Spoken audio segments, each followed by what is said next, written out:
भारत के 10 में से 3 कोविड मरीज नहीं कर पा रहे प्लाज्मा डोनेट। आइए जानते हैं वजह।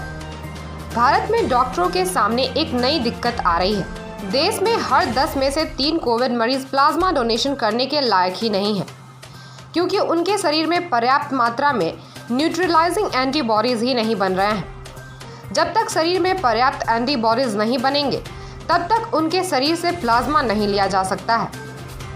यह खुलासा किया गया है भारत के पहले कोवैलेंट प्लाज्मा बैंक ने। Institute of liver and biliary sciences में स्थित देश के पहले कोवैलेंट प्लाज्मा बैंक के डॉक्टरों ने बताया है कि हम किसी को प्लाज्मा डोनेशन से मना नहीं कर रहे हैं, लेकिन मरीजों को 2 हफ्ते आराम करने के बाद प्लाज्मा डोनेशन करने के लिए प्रेरित कर रहे हैं। अंग्रेजी अखबार टाइम्स ऑफ इंडिया की खबर के मुताबिक ILBS के डॉक्टर SK सरीन ने बताया कि अगर मरीजों में न्यूट्रलाइजिंग एंटीबॉडीज तय मात्रा में नहीं बनेगी तो हम उन्हें 2 हफ्ते के बाद दोबारा बुलाएंगे। ऐसा इसलिए किया जाता है ताकि मरीज के शरीर में पर्याप्त मात्रा में एंटीबॉडीज बन जाए।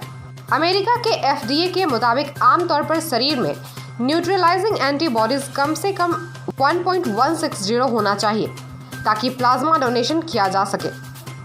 एक्सपर्ट्स कहते हैं कि 1:80 के स्तर पर ही प्लाज्मा डोनेशन कर सकते हैं, अगर कोई विकल्प ना हो, लेकिन ऐसा ना नुकसानदेह हो।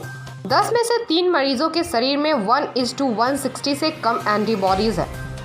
कुछ कोविड मरीज तो इस स्थिति में हैं कि उनके शरीर में 1:40 न्यूट्रलाइजिंग एंटीबॉडीज है। यह स्तर इतना कम है कि उनके प्लाज्मा डोनेशन की बात ही नहीं की जा सकती। इन्हें दोबारा कोरोना संक्रमण का खतरा बना रहेगा।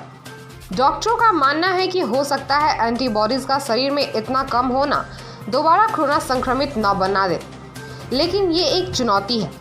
अभी तक पूरी दुनिया में यह स्पष्ट नहीं हो पाया है कि कोरोना वायरस से लड़ने के लिए शरीर में एंटीबॉडीज की कितनी मात्रा होनी चाहिए।